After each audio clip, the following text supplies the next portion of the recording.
Las lluvias en Guayaquil duraron 6 horas. Un niño murió al ser arrastrado por la corriente de un acueducto. En Loja, un río se llevó un camión y en Azuay, deslaves bloquearon la vía Cuenca Molleturo-El Empalme.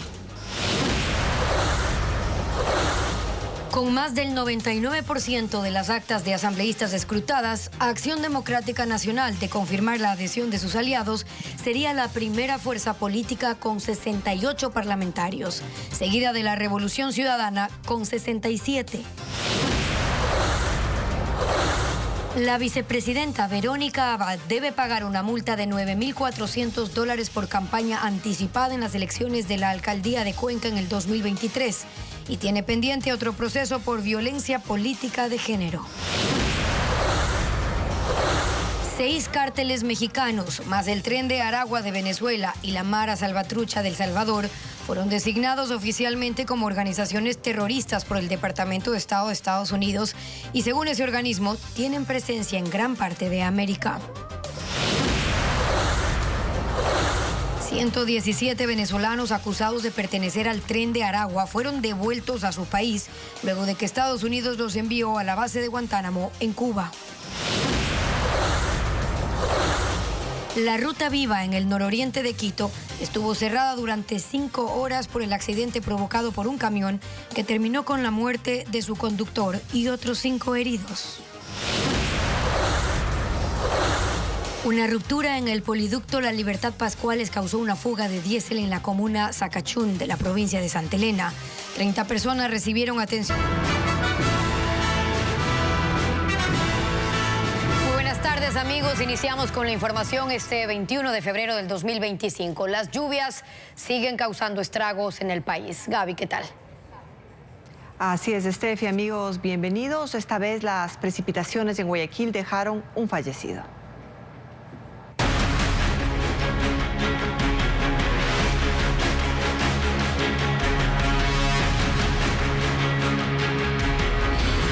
Lluvias, los estragos aumentan.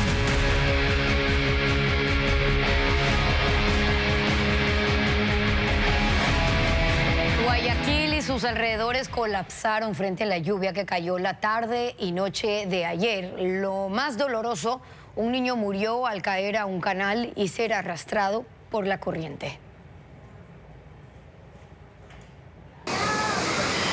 Fueron alrededor de 6 horas de lluvia que dejaron la ciudad así. Las zonas más afectadas estuvieron en el norte y en el noroeste. En barrios como Sauces, por ejemplo, el agua llegaba hasta la rodilla de los transeúntes y por encima de las llantas de los vehículos. Los dueños de locales cercanos cerraron las puertas de sus negocios para evitar daños, pero de nada sirvió. Porque las olas dañan las puertas de los locales y el local le entra agua. No sé si te has dado cuenta cómo vienen los carros, no las olas. Y mientras esto ocurría en Sauces, en la vía Daule, cerca a la penitenciaría, los vecinos improvisaban un rescate. Vieron un cuerpo flotando en un canal y pusieron una escalera para tratar de alcanzarlo. Lo consiguieron, pero fue tarde. Se trataba de un niño de unos 7 años que había caído al canal unos metros más arriba y murió al ser arrastrado por la corriente. En otro sector, en Monte Sinaí, un puente sobre un canal se desplomó y dejó incomunicado a todo un barrio. Ahorita, ¿cómo pueden pasar los niños? Las necesidades de que no hay el agua potable, los tanqueros no nos vengan a distribuir el agua que necesitamos. La ciudad entera estuvo afectada, en algunos lugares por las inundaciones, en otros por el tráfico, porque la lluvia coincidió con la hora pico. La gente que salía de su trabajo y que tenía que pasar por calles como la Avenida de las Américas o la Vía Daule, la Carlos Julio Arosemena o la Pedro Menéndez, tuvo que esperar al menos hora y media atrapada en los embotellamientos. Y los estragos no solo se sintieron en Guayaquil, en la Vía San Borondón, en el ingreso a Ciudad Celeste. En el sector de La Aurora también hubo inundaciones, tráfico, carros dañados, desesperación. Las autoridades activaron sus protocolos de emergencia y ya hoy en la mañana había maquinaria limpiando canales y personal evaluando destrozos. Pero no ha terminado, porque el INAMI lanzó una advertencia. Dice que hay probabilidades de que estas lluvias de gran intensidad se repitan durante el fin de semana. Y las intensas lluvias causan estragos en algunas provincias del país. En Azuay, deslizamientos bloquearon la vía Cuenca Molleturo-El Empalme por 16 horas. En Loja, el desbordamiento del río Alamor arrastró un camión en Zapotillo. Y en los ríos, zonas rurales de Babahoyo quedaron inundadas por el desbordamiento de afluentes.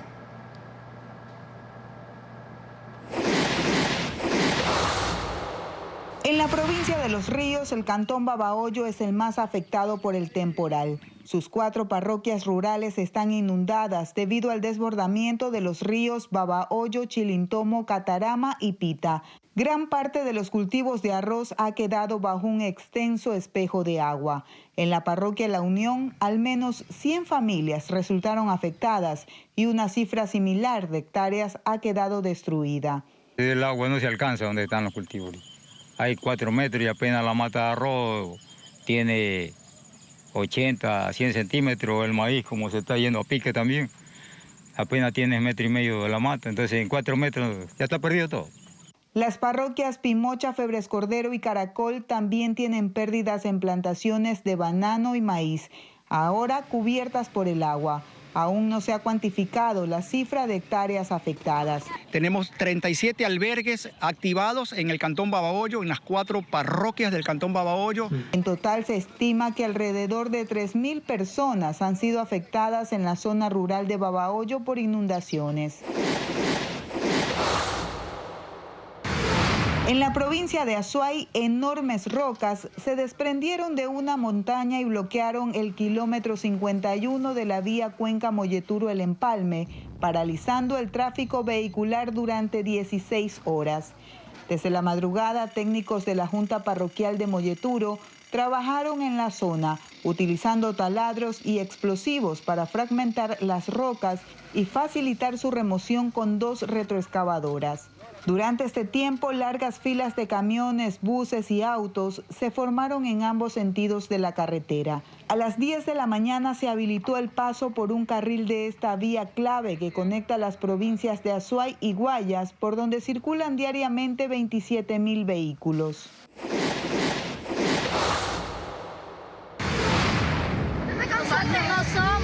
En la provincia de Loja, las intensas lluvias incrementaron el caudal del río Alamor, en la parroquia Limones del cantón Zapotillo. Un camión de transporte de maíz que circulaba por la zona fue arrastrado por la corriente en el sector Novillos.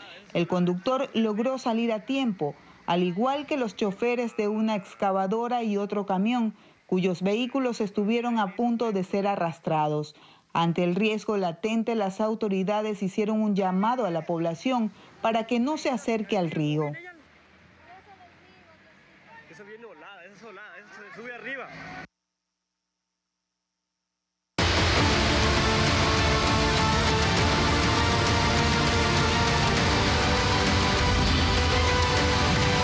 Elecciones 2025. ¿Cómo queda la Asamblea?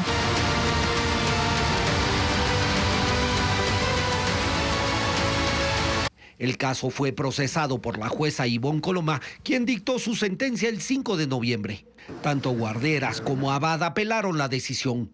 La vicepresidenta objetó el proceso y las pruebas presentadas, y Guarderas pidió que, además de la multa impuesta, se sancione a Abad con la pérdida de sus derechos políticos por 2 años, lo que en los hechos implicaba que dejara el cargo de vicepresidenta. Basó ese pedido en que la ley electoral permite que las infracciones graves puedan ser sancionadas con multas, destitución y la pérdida de derechos políticos. El Pleno del Tribunal Contencioso Electoral negó las apelaciones de Abad y de Guarderas y ratificó que debe pagar una multa de $9.400, pero en aras del principio de proporcionalidad no consideró que por esto ella deba perder su cargo. Abad enfrenta otra causa electoral. En el contencioso está en marcha el caso por violencia política de género denunciada por la canciller Gabriela Sommerfeld. La mañana de este viernes se realizó la audiencia de pruebas. Este es el último trámite antes de que el juez Guillermo Ortega emita su sentencia. La violencia política de género es catalogada en el Código de la Democracia como una infracción muy grave. Puede ser sancionada con multa, destitución o la pérdida de derechos políticos.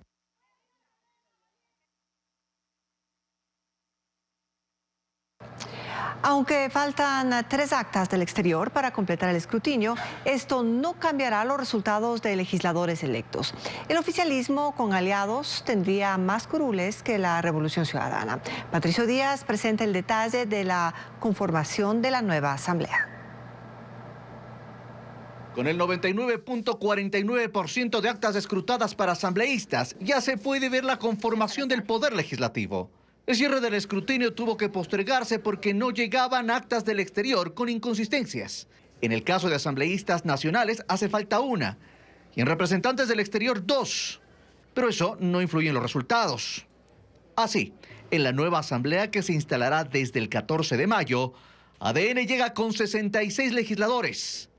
Cifra que puede aumentar si Edwin Jarrín, asambleísta de Morona Santiago, electo por el movimiento Gente Buena, ratifica su respaldo al presidente Daniel Noboa. Y si lo hace también Steven Ordóñez, reelecto por el movimiento Sur del Oro, que ha sido parte de la bancada oficialista. Con ello llegaría a 68 asambleístas. La Revolución Ciudadana tiene 67 legisladores. Pachacutic llega a 9 y el Partido Social Cristiano a 4. Hay 3 asambleístas de otras organizaciones políticas que representan a Construye, la Alianza de Unidad Popular, Partido Socialista y PIT por el Carchi y el movimiento local de Sucumbíos Acuerdo Ciudadano. Pero ni ADN ni la Revolución Ciudadana podrán tomar decisiones por sí solos. Requieren entre 9 y 10 asambleístas más para alcanzar la mayoría absoluta, que ahora, con 151 asambleístas, es de 77 votos. Con ese número, pueden, entre otras decisiones, designar autoridades del legislativo, aprobar y archivar leyes, destituir asambleístas. Luce casi imposible lograr la mayoría calificada de 101 votos. Con ella se puede destituir al presidente o vicepresidente de la República, ministros, miembros de la función electoral y del Consejo de la Judicatura, enmendar la Constitución y otorgar indultos y amnistías.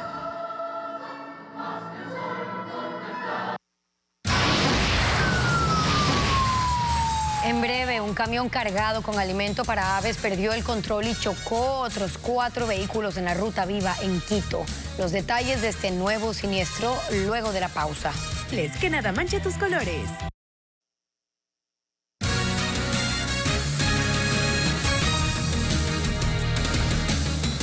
La Fiscalía solicitó 13 años y 4 meses de prisión para los principales implicados del caso Purga. Entre ellos, el ex asambleísta social cristiano Pablo Muentes y la expresidenta de la Corte Provincial de Justicia de Guayas, Fabiola Gallardo, acusados de liderar la estructura delictiva. Paul Romero con el informe. La Fiscalía solicitó 13 años y 4 meses de prisión. Esa es la máxima pena por delincuencia organizada para el ex asambleísta social cristiano Pablo Muentes, la expresidenta de la Corte Provincial de Justicia de Guayas, Fabiola Gallardo, y al ex juez penal de esta corte, Johan Marfetán. Los 3 están acusados como líderes de una estructura criminal que infiltró y manipuló la justicia en Guayas. Este jueves, el fiscal subrogante Wilson Toainga, en el 12º día de la audiencia de juzgamiento del caso Purga, presentó su alegato de cierre y pidió al tribunal la condena. Para otros 7 implicados, entre ex jueces de la Corte de Guayas, exfuncionarios judiciales, el exdirector del Cuerpo de Ingenieros del Ejército, la Fiscalía pidió al Tribunal de la Corte de Justicia una pena agravada de 9 años y 4 meses de prisión por ser funcionarios públicos. La pena reducida de 1 año 4 meses para un ex juez civil de Guayas y la procuradora judicial del Cuerpo de Ingenieros por haber cooperado con la Fiscalía. Para un empresario, primo de Muentes, 7 años de cárcel. En total, la Fiscalía pidió prisión para 13 procesados en el caso Purga. Como reparación integral al Estado, el fiscal Toainga solicitó el pago de $18.800 contra los cabecillas y $9.400 para los colaboradores, mientras que la Procuraduría solicitó $733.205 por haberse comprobado que los procesados de Purga integraron una estructura criminal para beneficiarse de decisiones judiciales y obtener réditos económicos. 7 instituciones financieras se suman a la lista de no autorizadas para funcionar. La Superintendencia de Bancos alertó de posibles estafas, pero no indicó qué acciones se han ejecutado para que dejen de operar. Adriana Bermeo sigue el tema. Una vez más, la Superintendencia de Bancos publicó la lista de las instituciones financieras que funcionan ilegalmente. 7 fueron detectadas en lo que va del año: Presta Mayor, Abancréditos, Gigosas, Préstamos Personal Rápido, Finanweb, Crédito Copa Desarrollo y Proacción Online. Más allá de la alerta, las notificaciones a la Unidad de Análisis Financiero y las denuncias a la Fiscalía, no hay claridad de qué pasa con las instituciones financieras ilegales una vez que la Superintendencia de Bancos detecta su funcionamiento, porque esos reportes no son nuevos, se realizan desde el 2017 e incluso hay nombres que se repiten en los registros. Por ejemplo, Procredit en el 2020 y 2023, Préstamos de Ecuador en el 2022, 2023 y 2024. Monbel aparece en los listados del 2022 y 2024. En los hechos, se ha tolerado el funcionamiento de esas instituciones que se identifican como cooperativas financieras o cajas de ahorro, y en sus redes sociales exhiben información como cualquier entidad autorizada. Gigosas, por ejemplo, tiene una página de Facebook. Allí detalla las clases de créditos que otorga. Hay una dirección en Quito y un número de teléfono. Su primera publicación fue el 9 de enero y la última el 19 de febrero, día en el que se reveló la lista de instituciones financieras no autorizadas en la que consta. Televistazo preguntó a la Superintendencia de Bancos sobre las acciones concretas de control que ejecuta para que las instituciones financieras ilegales no funcionen, y aún no hay respuesta. Estados Unidos designó oficialmente como organizaciones terroristas extranjeras y terroristas globales a 6 carteles del narcotráfico mexicano, a la Mara Salvatrucha de El Salvador y al Tren de Aragua de Venezuela. Según el Departamento de Estado de ese país, al menos 2 de esos grupos tienen presencia en Ecuador. Informa Bessie Granja. El Departamento de Estado de Estados Unidos designó a 8 grupos criminales de México, El Salvador y Venezuela como organizaciones terroristas extranjeras y también como terroristas globales especialmente designados. La información fue publicada por el organismo en su página web oficial. Según el Departamento de Estado, el Tren de Aragua es una organización transnacional originaria de Venezuela con células en Colombia, Perú y Chile y con informes de presencia esporádica en Ecuador, Bolivia y Brasil. El organismo estadounidense agrega que este brutal grupo criminal ha llevado a cabo secuestros, extorsionado a empresas, sobornado a funcionarios públicos y ha autorizado a sus miembros a atacar y matar a agentes de la ley estadounidenses y asesinado a un opositor venezolano. Otro grupo es la Mara Salvatrucha, que recluta, organiza y difunde la violencia en América Central y América del Norte, incluidos El Salvador, Honduras, Guatemala, México y Estados Unidos. El Cartel Jalisco Nueva Generación, una organización transnacional con presencia en casi todo México, tiene contactos en todas las Américas, así como en Australia, China y el sudeste asiático. Además de traficar con fentanilo, el grupo se dedica a la extorsión, el contrabando de migrantes, el robo de petróleo y minerales y el comercio de armas. El Cartel de Sinaloa es otra organización transnacional con sede en ese estado mexicano. Es uno de los carteles de droga más poderosos del mundo y uno de los mayores productores y traficantes de fentanilo y otras drogas ilícitas a los Estados Unidos. Según el Departamento de Estado, las designaciones terroristas exponen y aíslan a entidades y personas, negándoles el acceso al sistema financiero de Estados Unidos y a los recursos que necesitan para llevar a cabo atentados. También bloquea a los bienes e intereses en bienes que estén en posesión o bajo el control de personas estadounidenses. Y en general, prohíbe que hagan transacciones con estos. Finalmente, la institución norteamericana asegura que las designaciones pueden ayudar a las acciones policiales de otras agencias de Estados Unidos y otros gobiernos. Más adelante en Televistazo, Estados Unidos deportó a 177 venezolanos vinculados con la banda criminal Tren de Aragua. Los migrantes primero pasaron por la base de Guantánamo antes de llegar a Caracas. Un accidente de tránsito dejó un fallecido y 5 heridos en Quito. En el siniestro ocurrido en la Ruta Viva estuvieron involucrados 5 vehículos. Lo informa Alex Ceballos. 5 horas estuvo la Ruta Viva cerrada esta mañana en Quito. Un camión cargado con alimento para aves se estrelló a las 6:30 contra 3 vehículos livianos. y luego contra un tráiler. Según versiones preliminares de la Agencia Metropolitana de Tránsito, en el kilómetro 4, en la entrada de Tumbaco, el conductor, al perder los frenos, saltó del camión, pero en la caída fue golpeado por las llantas posteriores. Se lanza desde la cabina hacia la vía. Sin embargo, también se presume que el señor cae debajo de las ruedas del vehículo. El camión avanzó sin control, al menos 1 kilómetro. Chocó primero contra esta camioneta, cuyo balde fue desprendido. Luego contra estos automóviles de color vino y blanco. Y finalmente 500 metros abajo contra el tráiler que iba en el carril derecho. El conductor de 50 años falleció y los bomberos atendieron a otros 5 heridos. Al momento se está realizando el respectivo análisis tanto de los vehículos, lo que es el sistema de tracción de los vehículos, en este caso los neumáticos, y más que todo estamos levantando información sobre la identidad de la persona que falleció. El caos provocado por este accidente se extendió por toda la vía interoceánica, la avenida Simón Bolívar y la vía Los Conquistadores, en la subida a Guápulo. Estados Unidos deportó a 177 venezolanos desde la base de Guantánamo en Cuba. Nicolás Maduro asegura que solicitó a Washington que sean repatriados y negó que fueran delincuentes vinculados a la organización criminal Tren de Aragua. 177 venezolanos que fueron expulsados de Estados Unidos y luego retenidos en la base militar de Guantánamo en Cuba, acusados de pertenecer a la banda criminal Tren de Aragua, fueron enviados de vuelta a Venezuela. Primero viajaron en un avión militar estadounidense que los dejó en Honduras. Ahí fueron transferidos a una nave de la aerolínea venezolana Conviasa y finalmente llevados a su país. Altos dirigentes del chavismo como Diosdado Cabello estuvieron en el aeropuerto para recibirlos. Nicolás Maduro aseguró que fue él quien solicitó a Trump la repatriación de estas personas. Aunque la postura oficial de Washington se mantiene en no reconocer a Nicolás Maduro como primer mandatario venezolano tras unas cuestionadas elecciones, Trump retomó contactos con el régimen enfocado en la deportación de indocumentados.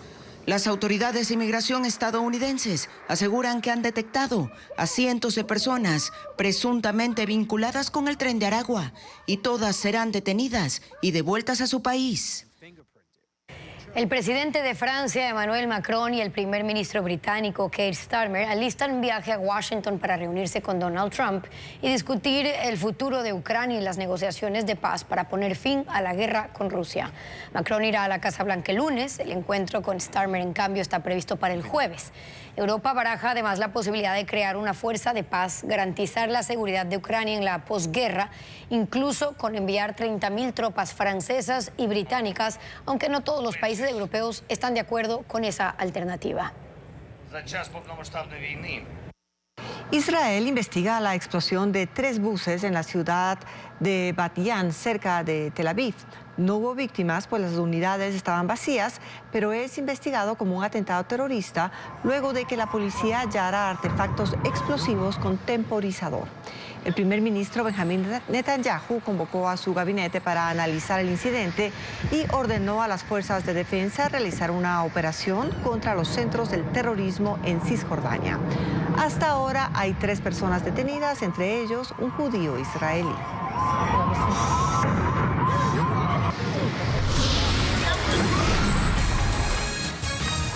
Luego de la pausa, más de 20 personas fueron afectadas por la ruptura de un poliducto en Santa Elena. 30 habitantes de la comuna Zacachún, en la provincia de Santa Elena, resultaron afectadas debido a la rotura de un tramo del poliducto Libertad Pascuales, lo cual produjo un fuerte olor en la zona. Las autoridades investigan el incidente. Diego Cuenca con el informe. La contaminación empezó a las 4 de la madrugada por una fuga de combustible que afectó a la comuna de Zacachún, en Santa Elena. Era un chorro de diésel que alcanzó los 6 metros de altura y salía del poliducto Libertad Pascuales. El fuerte olor a combustible despertó a las 30 familias de esa localidad, quienes tuvieron problemas respiratorios y fueron atendidos por médicos del Ministerio de Salud. Las clases presenciales de la única escuela del sector se suspendieron y sus 10 estudiantes se regresaron a sus casas. Todos, la mayoría de las personas sentíamos un ardor en la garganta, otros tenían náuseas. Un olor sumamente fuerte, porque era una especie de lluvia de este combustible, era como invierno, como unas gotas que caían. A las 7 de la mañana llegaron al sitio el cuerpo de bomberos, militares y personal de Petroecuador, quienes a esa hora cerraron el paso del combustible y enseguida repararon la perforación. El intendente de policía presume que traficantes de combustible le hicieron. Porque lo que pasó ahorita es un acto delictivo. Otro acto delictivo en otro punto, porque si estaba pinchado aquí podrían estar haciendo otro pinchaje en otro lado. Según el Ministerio de Ambiente, el diésel se derramó 20 metros a la redonda, formando varias pozas de combustible que ya empezaron a eliminar. Aún no hay un cálculo de cuántos galones de diésel se perdieron y técnicos levantan información sobre las afectaciones en flora y fauna de la comuna Sacachún. La conservación de manglares es vital para el planeta porque actúa como un escudo natural y alberga especies importantes. Ecuaterra visitó el refugio de vida silvestre Manglares del río Muisne en el cantón Pedernales. Carla Delgado preparó el siguiente reportaje.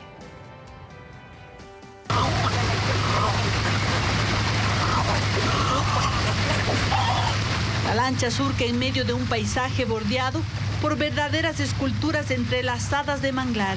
Sus raíces robustas se reflejan en el agua del río Cojimíes.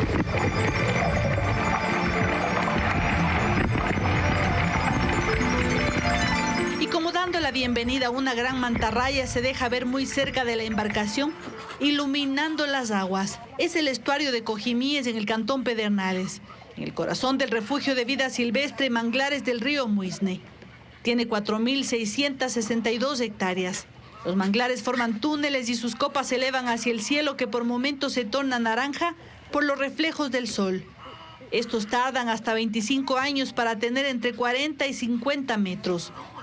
Sus raíces anclan el suelo y reducen el impacto de las olas, protegiendo las costas de la erosión y mitigando el riesgo de desastres naturales. Pero quizá una de sus tareas más importantes es que son el refugio y alimento para la vida marina.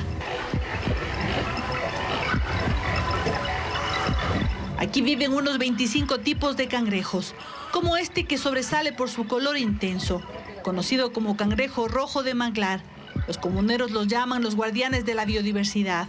Son fuentes importantes de sustento para las comunidades locales. Hay otro que por su color marrón y oliva se camufla fácilmente.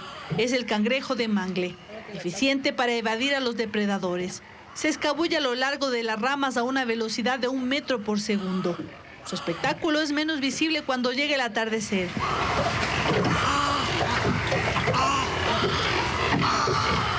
Entonces aparecen las garcetas que pintan de blanco las copas de los árboles y asombran por su número y su comportamiento al sentirse amenazadas.